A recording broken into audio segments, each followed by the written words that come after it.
সামনে গলা কাটা বাজার, এমন সাইনবোর্ড দেখে যে কেউ হয়তো চমকে উঠবেন। অনেকের মনে ভয় ভয়ও কাজ করতে পারে।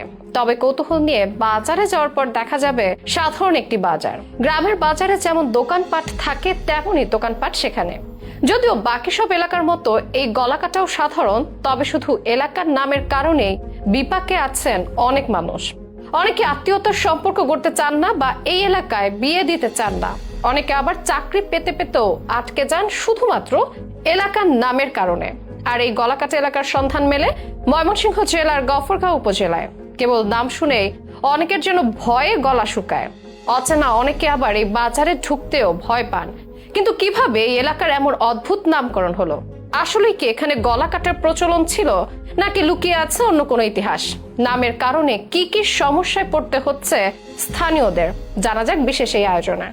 গলা কাটা শব্দটা শুনলেই যেন গা শিউরে ওঠে, অথচ এই নামে বছরের পর বছর ধরে পরিচিত একটি বাজার, একটি এলাকা ময়মনসিংহের গফরগাঁও উপজেলার এই গলাকাটা এলাকা বা বাজার অনেকটাই যেন ইতিহাস আর গুজবের ধোঁয়াশায় ঢাকা। নামটা শুনে ভয় ভয় লাগলেও বাস্তবতা হলো সেখানকার মানুষজন একেবারে সাধারণ, পরিশ্রমী আর আন্তরিক। কিন্তু এই নামের ভার যেন আজও তারা বয়ে চলেছেন প্রতিদিন। স্থানীয় প্রবীণদের সঙ্গে কথা বলে জানা যায় এলাকার নামকরণ ঘিরে রয়েছে একাধিক প্রচলিত কাহিনী। স্থানীয় মুরব্বীদের কেউ কেউ বলেন আজ থেকে 60 বছর আগের কথা, সে সময় আমিও ছোট।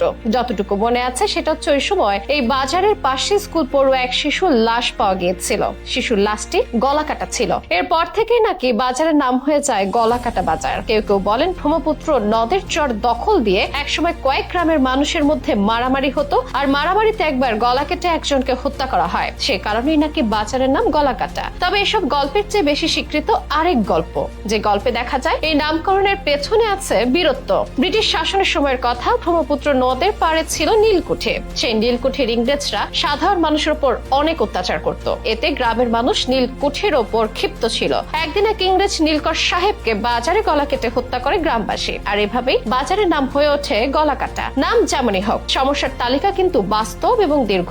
অনেকে মজা করে গলাকাটা নাম শুনে চমকে ওঠেন, আবার কেউ কেউ আত্মীয়তা করতে গিয়েও পিছিয়ে আসেন। বিয়ের সম্বন্ধ ভেঙে যাওয়ার গল্প আছে বহু। চাকরি বা ভিসা আবেদনে গফরগাঁও উপজেলার নাম দেখে অনেকেই নাকি প্রশ্ন তোলেন সেই সব এলাকার কিনা। শুধু এটাই নাই, নাককাটা কানকাটা এরকম কিছু নামের এলাকাও পাওয়া যায় এই উপজেলাতে, যা এসব এলাকার অনেক স্থানীয়কে বিভিন্ন সময়ে বিপাকে ফেলে। এরকম নামের কারণে স্থানীয় অনেক স্কুল কলেজ পড়ুয়াদেরও নাকি মানসিক চাপ নিতে হয়। বন্ধুদের ঠাট্টা, বাইরে গিয়ে পরিচয় দিতে সংকোচ, সব মিলে এক অদ্ভুত সামাজিক সংকট তৈরি হয়েছে। এই এলাকা বা বাজারের নাম পরিবর্তন করা যায় কিনা সে প্রশ্ন অবশ্য অনেকের মনে। তবে প্রশাসনের পক্ষ থেকে আজও কোনো উদ্যোগ নেওয়া হয়নি নাম পরিবর্তন বা জনগণের সচেতনতা তৈরিতে। অনেকে মনে করে ইতিহাস হোক বা গুজব, এমন ভয়ঙ্কর নাম থাকা উচিত নয় একটি শিক্ষিত সমাজে। অনেকে আবার বলেন এলাকার আসল পরিচয় হওয়া উচিত তার মানুষের গল্প, তাদের জীবন সংগ্রাম এবং তাদের আন্তরিকতার ভিত্তিতে। তার নাম কেমন তাতে নয়। এই গলাকাটা নামটা শুধু একটি শব্দ নয়, হয়ে উঠেছে একটি সামাজিক সীমাবদ্ধতা।